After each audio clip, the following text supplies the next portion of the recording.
சிந்திய ரத்தமும் பெருமையை சொல்லுமே, சுதந்திர காற்றும் பெருமையாய் வெல்லுமே. பெற்ற தாயும் பிறந்த பொன்னாடும் நற்றவமானினும் நனிச்சிறந்தனவே என்ற வரிகளுக்கு பொருந்தி தாய் நாட்டின் விடுதலையும் பெற்ற சுதந்திர காற்றும் இந்தியனாய் பிறந்த ஒவ்வொருவரின் உயரிய பெயர்களாகும். வேற்று நாட்டவர் நம் மண்ணை தொட்டு நம்மை அடிமையாக்கி ஆட்சி செய்த காலத்தில் நம் நாட்டு ஏழை மக்கள் யானை காலில் மிதிப்படும் எறும்பை போல் துன்பத் துயரங்களில் உழன்றனர். மக்கள் கண்ணீரை துடைக்க நம் முன்னோர்கள் வீறு கொண்டு எழுந்தனர். அச்சம் தவிர்த்து நெஞ்சோடு போராடி குடும்பங்களை இழந்து குருதி சிந்தி சத்தியத்தின் வழி நின்று தத்துவத்தில் உறுதியாய் நின்று பெற்று தந்த சுதந்திரம் இச்சுதந்திரம். இச்சுதந்திரத்தை நாம் நம் வாழ்வில் எவ்வாறு பயன்படுத்துகிறோம் என்றால் கேள்விக்குறிதான். ஆம் மாணவர்களே, காலமும் கல்வியும் மிக முக்கியமானது. காலத்தை விலை கொடுத்து வாங்கும் அளவிற்கு இவ்வுலகில் உயர்ந்தவர் எவரும் இல்லை. காலத்தின் வேகத்தை உணர்ந்து கல்வியை நாம் கவனமுடன் கற்க வேண்டும்.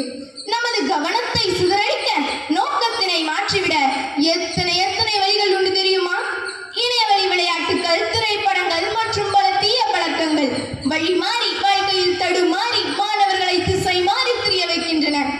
இத்தகைய சிக்கல்களில் சிக்காமல் கவனமுடன் நம் வாழ்க்கையை வாழ உதவுவது நாம் கற்கும் கல்வி.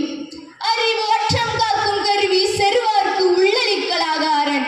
அப்படி என்றால் அறிவு என்பது ஒருவனுக்கு அழிவு வராமல் காக்கும் கருவியாகும்.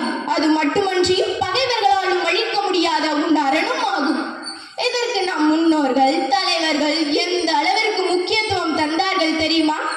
நஞ்சு கொடுக்கும் நேரம் வரை கிரேக்க நாட்டு கவிதைகளை படித்துக் கொண்டிருந்தார் சாக்ரட்டிஸ்.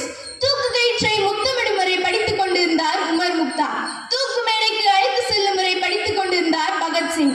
நடந்த நிகழ்வு என்னவென்றால், காலை 4:30 மணிக்கு அவருக்கு தூக்கு தண்டனை நிறைவேற்றப்பட வேண்டும். அதிகாரிகள் அங்கு சென்ற போது நான் லெனினின் வாழ்க்கை வரலாற்றை படித்து முடித்துவிட்டு தான் வருவேன் என்று சொன்னார் நம் தேசத்தின் விடுதலைக்காக உயிர்விட்ட பகத்சிங்.